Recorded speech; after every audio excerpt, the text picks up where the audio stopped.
Oke, banyak dari kita berpikir bahwa Tuhan berurusan dengan kita berdasarkan penampilan kita. Sehingga kita kesulitan menyelaraskan kehidupan yang kita jalani dengan kasih Tuhan yang setia, yang konsisten.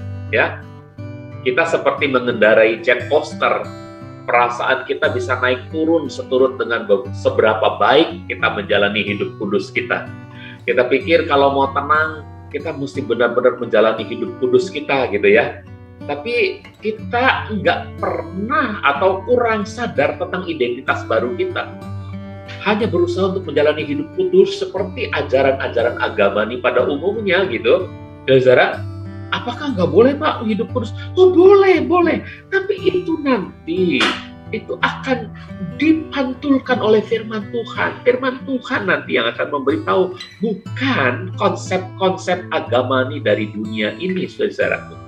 Ya, kalau kita hanya menjalani hidup kudus dengan suruhan perasaan kita, wah kamu nih kemarin nih kurang kudus loh, kamu harus jalani hidup kudus hari ini untuk nebus yang kemarin. Sebab kamu itu nggak kudus kemarin, sekarang nih kamu harus tebus, kamu harus kudus sekarang. Begini loh caranya, begini loh mestinya, begini loh bertapaknya, begini loh menyendirinya, begini loh nggak makannya, dan seterusnya, saudaraku.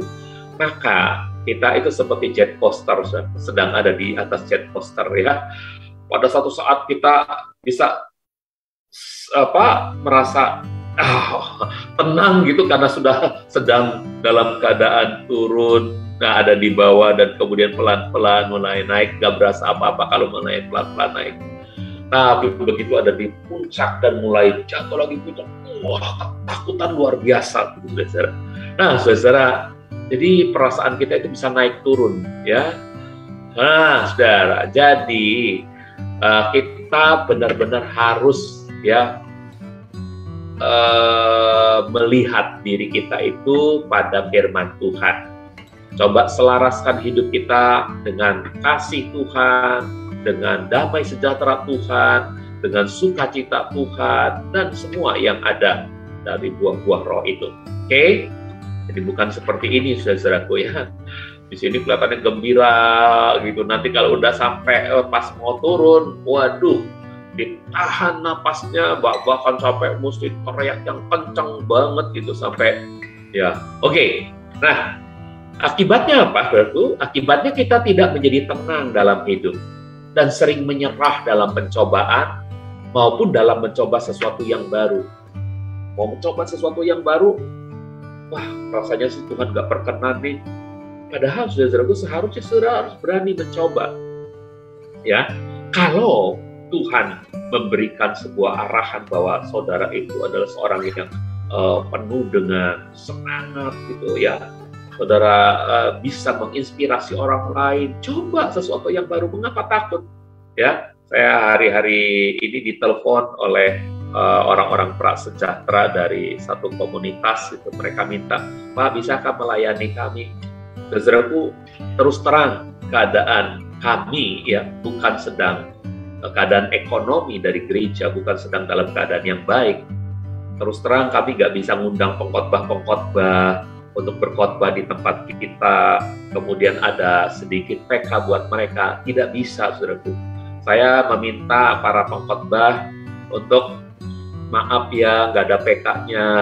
Ya tentu ya orang-orang sendiri, Pak Gerso, Pak Marsudi, para pekerja aktivis di gereja, udah dibilangin khotbah nggak ada PK-nya, nggak kenapa-napa ya.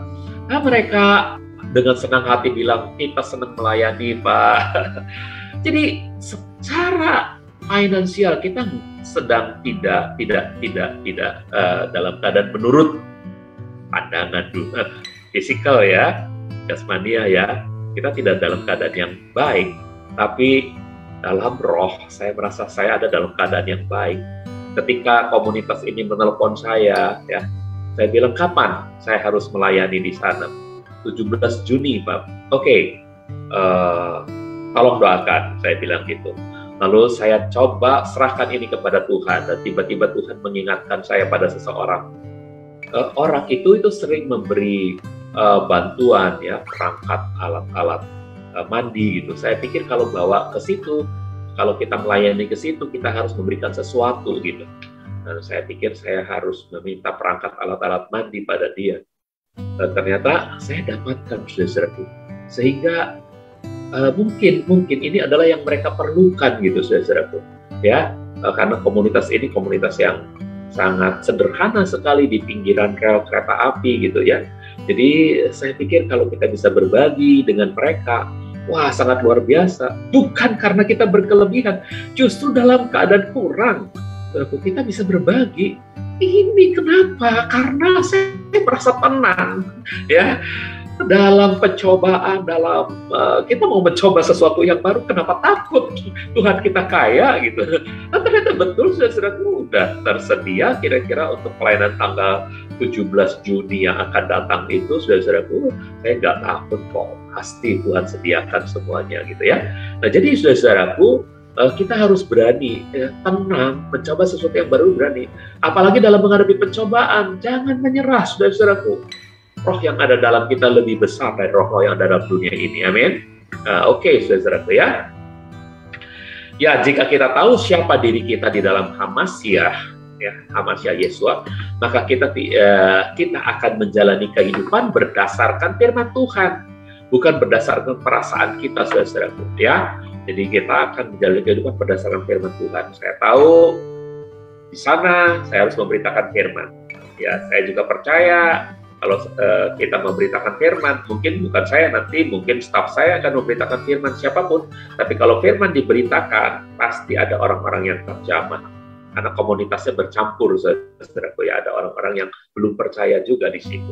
Nah, pasti ada yang terjamah oleh firman. Jadi kita berdasarkan firman yang mengatakan jika firman diberitakan, dia tidak akan kembali dengan sia-sia.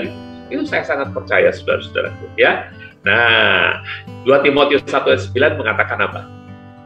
Dia yang telah menyelamatkan dan memanggil kita dengan panggilan kudus, tidak berdasarkan perbuatan kita, tetapi berdasarkan maksud dan anugerahnya yang telah diberikan kepada kita dalam Hamasyah Yesua sebelum permulaan waktu. Bayangkan, ternyata dalam Kristus Yesus, dalam Hamasyah Yesua, Elohim telah memberikan maksud dan anugerahnya kepada kita, saudara-saudaraku. Untuk apa? Untuk diselamatkan, untuk menyatukan kita ya dalam panggilan kudusnya. Ya, dan ketika kita mengalami ini, kita seharusnya juga tahu bahwa berkat ini bukan hanya untuk kita, tapi untuk orang lain juga, saudara-saudaraku. Mereka pun pasti ya akan diselamatkan dan akan dipanggil dalam panggilan kudus, karena sebelum permulaan waktu bagi mereka pun Tuhan Yesus pasti sedang memberikan. Nah, maukah kita dijadikan alat atau perantaranya untuk hal ini, saudara-saudaraku? Nah, saya harap kita semua siap, saudaraku, untuk semua panggilan-panggilan yang kita harus jalani di tengah-tengah dunia ini untuk menggenapi apa maksud dan rencana Tuhan bagi manusia yang ada di bumi ini. Nah, saudaraku, jadi berikutnya, jadi kita harus benar-benar memilih untuk menerima dan mempercayai apa yang firman Tuhan katakan, bukan apa yang kita pikir atau kita rasakan. Yakobus 1:8, sebab seorang yang bercabang hati tidaklah tenang menjalani hidupnya. Mantapkan hati saudara bahwa firman ya yang telah membuat kita tenang. Apa yang belum pernah kita lihat, apa yang belum pernah kita pikirkan, apa yang belum pernah tersirat dalam hati kita, nah semua yang baik itu Tuhan sediakan bagi kita yang mengasihi Dia, saudara-saudara. Karena Dia lebih dulu mengasihi kita. Jadi kita harus tenang dalam hidup ini, saudaraku. Ya. Nah, sekarang kita mulai dengan perasaan itu bisa menyesatkan. Nah, ini ada catatan. Penyesatan perasaan. Kita tidak dapat menjaga kehidupan Kristen kita yang konsisten dan sukses berdasarkan perasaan-perasaan kita. Tubuh dan pikiran itu selalu berfluktuasi, ya, turun naik, ya. Itu tubuh kadang-kadang lelah, kadang-kadang penat, kadang-kadang capek, kadang-kadang pegel, ya, kadang-kadang sakit. Nah, pikiran juga begitu. Kadang-kadang pikiran kita penat, pikiran kita stres, pikiran kita terlalu banyak, pikiran kita lega, pikiran kita wah enak, itu tentram. Kadang-kadang ya, jadi selalu berfluktuasi. Suatu hari kita begitu letihnya, hari lain begitu bersemangatnya. Terkadang pikiran kita begitu waspada satu hari, tapi kadang-kala seperti ada kabut gelap menutupi pikiran kita, nggak tahu apa-apa. Ini mau ngapain ya, bingung gitu, saudara. Ya, itulah keadaan jasmaniah kita, saudara-saudaraku. Lihat para murid ini.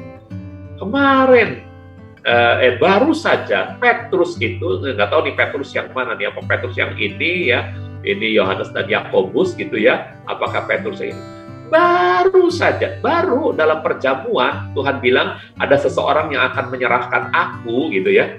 Ini baru berapa jam yang lalu Tuhan bilang ada seseorang dari kalian yang akan menyerahkan aku.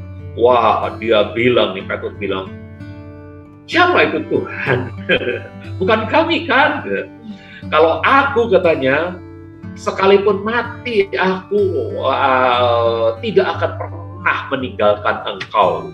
Sekalipun mati aku tidak akan pernah meninggalkan engkau. Lalu Tuhan bilang waktu dia ajak ke Taman Getsemani, tolong berdoa ya, berjaga-jaga ya, aku mau berdoa sedikit ke sana, kalian di sini berdoa ya, berjaga-jaga ya. Begitu Tuhan udah berdoa satu doa, kemudian dia balik lagi, tidur semua, saudara. Lelah, penat, capek mereka. Itulah tubuh jasmani, saudara. Kadang-kadang semangat, hebat, kadang-kadang lemah gitu ya. Nanti terjadi lagi nih, ntar semangat lagi begitu datang Yudas dan orang-orang yang akan menangkap Yesus. Tiba-tiba si Petrus itu semangat lagi, dia bawa pedang nih kelihatannya nih. Lalu dihunus pedangnya, bener yang ini Petrus nih yang bawa pedangnya. Dihunus pedangnya, ya, dipenggal itu kuping, daun telinga, dipotong itu daun telinga hamba imam besar. Semangatnya luar biasa, tapi Tuhan bilang sarungkan pedang. Pada waktu Tuhan ditangkap, digiring ke mahkamah agama, Petrus ngikutin dari belakang, ya. Seorang wanita pembantu saja berkata, kamu kan pengikut dia juga, bahasa kamu sama. Kamu ngomong sembarangan, sumpah aku gak kenal dia. Saudaraku, itulah pikiran jasmania, perasaan jasmania. Begitu dituduh sama bocah cilik gitu, dia melihat seperti semua mata terarah kepadanya, sehingga dia mesti sumpah-sumpah gak kenal Yesus gitu. Saudara, nah itu ya, tubuh kita itu selalu berfluktuasi. Nah, berikutnya. Oh iya, ini dia ceritanya ada di sini ya. Jadi Petrus udah memotong telinga hamba imam besar, tapi Tuhan bilang sarungkan pedangmu, lalu Tuhan tempelkan kembali telinga hamba imam besar yang terpotong itu. Nah, namun siapa kita dalam Hamasiah tidak pernah berfluktuasi menurut perasaan kita. Jadi saudara di dalam Hamasiah itu tetap, ya, di dalam Hamasiah itu tetap. Nah, dan karya Tuhan tidaklah tergantung pada emosi kita, ya.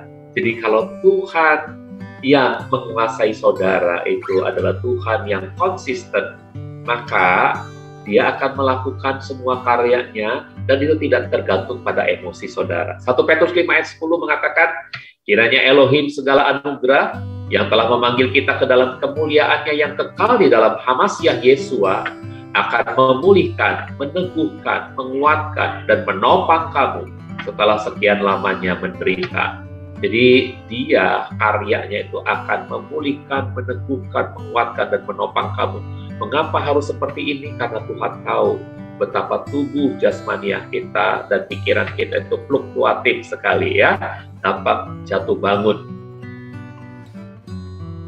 Tapi Tuhan konsisten ya, ketika kita jatuh bangun dia tetap ingin meneguhkan, menguatkan, menopang kita gitu ya.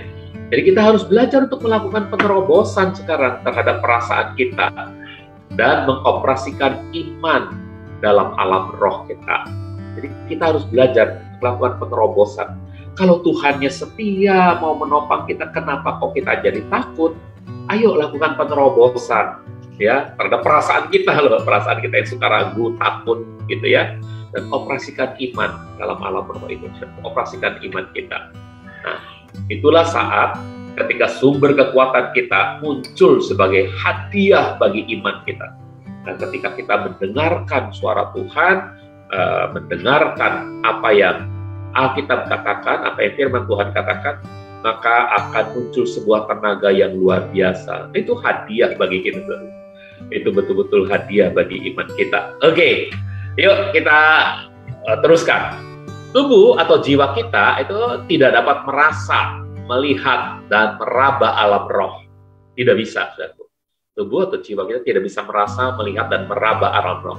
Satu-satunya cara bagi kita untuk melihat alam roh adalah mengizinkan cermin firman Tuhan menyatakan apa yang Tuhan katakan tentang kita. Sekali kita telah lahir baru, kita punya akses yang lengkap menuju alam roh. Dan melalui Roh Kudus, itu begitu kita lahir baru, kita lahir dari roh ya, kita dilahirkan oleh roh, kita lahir baru roh kita, maka kita punya akses yang lengkap menuju alam roh, dan itu melalui bimbingan Roh Kudus dan melalui pekerjaan Roh Kudus. Bukan hanya di awalnya kita dilahirkan baru, tapi dalam proses selanjutnya kita akan selalu dibimbing oleh Roh Kudus. Itu yang disebut berjalan dalam roh, ya, dipimpin oleh roh. Ya, selanjutnya firman dan roh Tuhan berkarya dalam keselarasan untuk mendewasakan kita di dalam Tuhan. Jadi saudara, betul tubuh jasmani kita semakin lama semakin merosot, tapi manusia batiniah kita didewasakan, dibarui dari hari ke hari. Karena makin hari Tuhan menginginkan buah-buah yang lebih indah lagi dari hidup saudara. Ayo, jangan statis ya saudara. Jangan ada di titik saudara merasa nyaman gitu ya. Jangan ada di zona nyaman itu saudaraku. Ayo kita bergerak terus ya. Hasilkan sesuatu yang indah untuk Tuhan kita, untuk kerajaannya. Yaitu yang namanya kita makin mengalami kepenuhan di dalam Hamasiah Yesua. Itu yang disebut kita semakin dewasa di dalam Dia ya.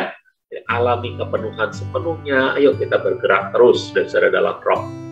Nah, dengan menggunakan firman Tuhan sebagai cermin, mari kita perhatikan apa yang Tuhan katakan ini. Kita punya kasih, kita punya sukacita, kita punya damai sejahtera, kita punya iman, kita punya buah Roh Kudus yang lengkap ya kalau diteruskan ya. Oke, Galatia 5 ayat 22 dan 23. Buah roh ialah kasih, sukacita, damai sejahtera, panjang sabar, kemurahan, kebaikan, iman, kelemah lembutan, penguasaan diri. Tidak ada hukum yang menentang hal-hal itu. Nah, kita juga punya hikmat Tuhan. Efesus 3 ayat 10.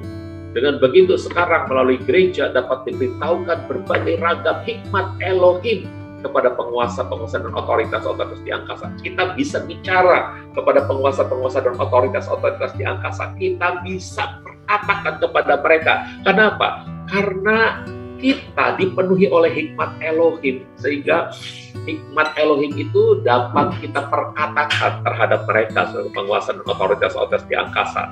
Mereka pasti ketakutan ketika kita punya hikmat yang luar biasa dari Tuhan. Oke? Selanjutnya, kita juga punya keberanian dan keyakinan. Ini harus kita penuhi. Kita udah punya kelengkapan buah rohnya di sini, saudaraku. Hati damai sejahtera, sukacita, penuh kasih, ya, iman, ya, dan seterusnya. Lalu kita juga punya hikmatnya Tuhan, dan kita punya keberanian dan keyakinan. Efesus 3:12, di dalam Hamasiah kita beroleh keberanian dan jalan masuk dengan keyakinan melalui imannya. Jadi kita itu punya keberanian dan keyakinan yang teguh, saudara, ya. Lalu kita juga punya pikirannya Hamasiah, pikiran Kristus. 1 Korintus 2 ayat 16. Sebab siapakah yang mengetahui pikiran Yahweh? Siapakah yang dapat memberi petunjuk kepadanya?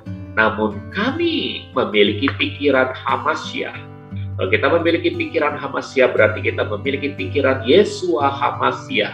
Kalau kita memiliki pikiran Yesua Hamasiah, berarti kita juga memiliki pikiran Yahweh Sua Hamasiah. Siapa itu Yahweh Sua? Yahweh. Ya, suanya adalah yang menjelma menjadi juru selamat. Oke?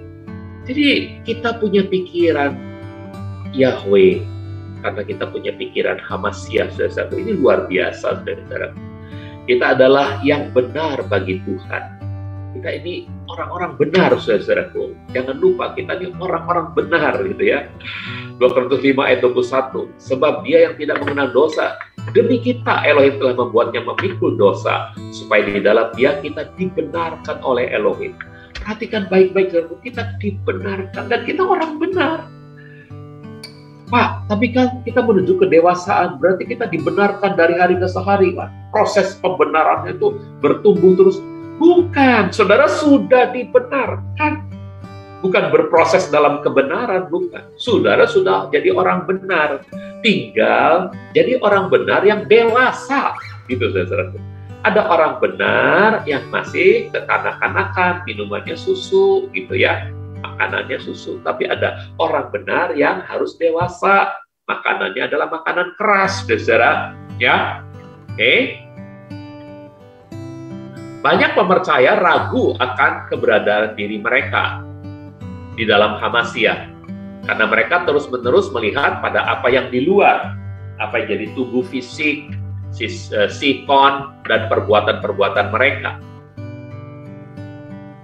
Padahal semua itu justru berhubungan dengan emosi ketimbang dengan kitab suci. Jadi tubuh fisik, kok sekarang makin ringkih, kok sekarang tangan bisa berasa pegel-pegel ya. Perasaan dulu lagi muda nggak begini gitu ya. Kalau saudara hanya terpaku pada tubuh fisik, pada situasi dan kondisi di lingkungan saudara, pada apa yang sudah bisa perbuat dan apa yang sudah tidak bisa lakukan lagi, saudaraku, maka semua itu berhubungan dengan emosi saudara. Emosi saudara tambah cepat marah-marah ya. Nah, ini nggak berhubungan dengan firman Tuhan, saudara-saudaraku. Seharusnya saudara selalu berhubungan dengan firman Tuhan, ya. Jadi jangan seperti ini, saudara harus betul-betul berhubungan dengan firman Tuhan.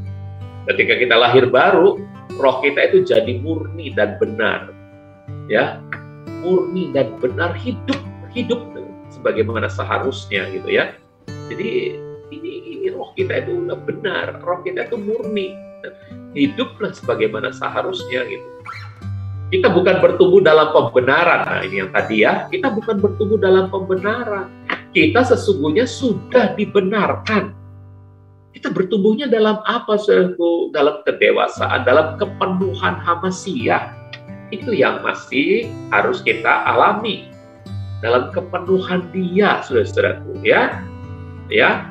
Tapi bukan dalam pembenaran. Kita sudah jadi orang yang murni, kita sudah jadi orang yang benar. Artinya, kalaupun Tuhan tidak memberikan umur hidup kepada kita di bumi ini untuk berbuah-buah lebih lanjut, maka kita sudah jadi kandidat sorga, gitu. Artinya, itu udah nggak usah ditakutin lagi, udah pasti. Kita akan bersama dengan Dia selamanya, gitu, saudara-saudara. Nah, ini yang harusnya membuat kita tidak takut pada soal kematian, kan? Ya, kita sudah dibenarkan kok, saudara. Jangan ragu. Kalau iblis bilang, wah, dosa kamu itu nanti akan membuat kamu masuk neraka, bilang sama dia, dosa saya memang bisa membuat saya masuk neraka, tapi pengorbanan Yesus telah membuat saya masuk surga, gitu. Bilang sama dia, saudara-saudaraku, ya, penebusan Kristus atas saya, itu yang membuat saya terjamin masuk surga. Nah, sekarang, ayo kita hidupi kemurnian kita itu, kebenaran roh kita itu kita hidupi sebagaimana seharusnya, ya. Ya, oke? Jadi, ini waktu kita dibenarkan, Christians are declared righteous because of Christ, not because of your perbuatanmu, kebaikanmu, jasamu. Oh, bukan, saudara-saudara. Kita dibenarkan karena Kristus. Amin, saudara. Ya, saudara-saudara. Jadi kita adalah makhluk triunitas, 3 unity, triunity. Untuk menjalani kehidupan Kristen yang sukses, kita harus belajar memberi kebebasan kepada roh untuk bermanifestasi melalui tubuh dan jiwa kita. Jadi izinkan roh bermanifestasi melalui tubuh kita, melalui anggota-anggota tubuh kita, melalui pikiran kita, melalui perasaan kita, ya, melalui kehendak kita. Jadi ini panca indera, serahkan kepada Tuhan. Biarkan Roh Kudus menguasainya, biarkan Roh Kudus bermanifestasi. Waktu kita baca firman Tuhan, maka firman Tuhan itu akan kita dengar, dan apa yang kita dengar dari firman Tuhan itu membangkitkan iman, saudara-saudaraku.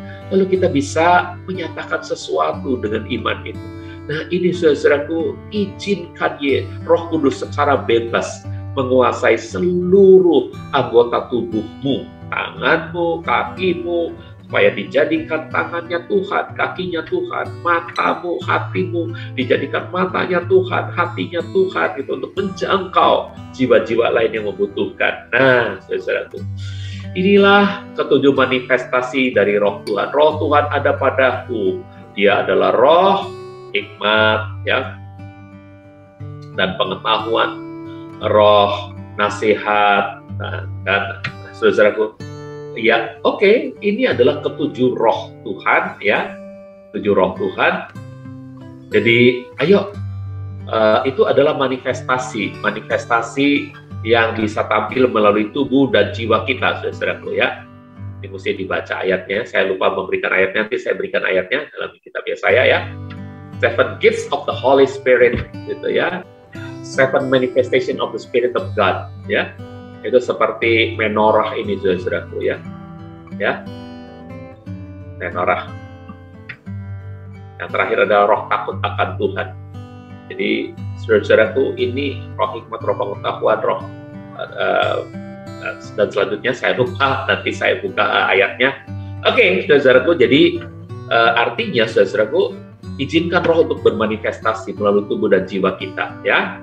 Dan langkah pertama adalah, ayo kita mulai kenali hal-hal yang baik yang telah ada di dalam kita. Filemon 1 ayat 6, aku berdoa kiranya persekutuan imanmu semakin menghasilkan pengenalan penuh akan segala kebaikan yang ada di dalam Hamasiah Yesua bagi kita. Jadi kita harus makin menyadari, makin mengenal secara tegas, jelas segala kebaikan yang ada bagi kita, yang telah diberi, ditaruh oleh Hamasiah, dicampakkan oleh Hamasiah di dalam diri kita itu. Banyak kebaikan-kebaikan yang Dia telah taruh di dalam kita, ya. Nah, ini kita mesti kenali, saudara-saudara. Ketika kita mengenali itu, maka kita akan dapat menjadi sesuatu yang sangat luar biasa, ya. Kita mulai, itu adalah langkah pertama untuk mengizinkan manifestasi Roh Kudus terjadi melalui tubuh dan jiwa kita. Oke, saudaraku, sampai di sini dulu pelajaran hari ini. Kiranya menjadi berkat bagi saudara. Next time kita akan lanjutkan lagi, ya, saudara. Oke, Tuhan memberkati. Bapak Yahweh memberkati kita semua dalam Yesua Hamasiah, Tuhan dan Juru Selamat kita. Amin.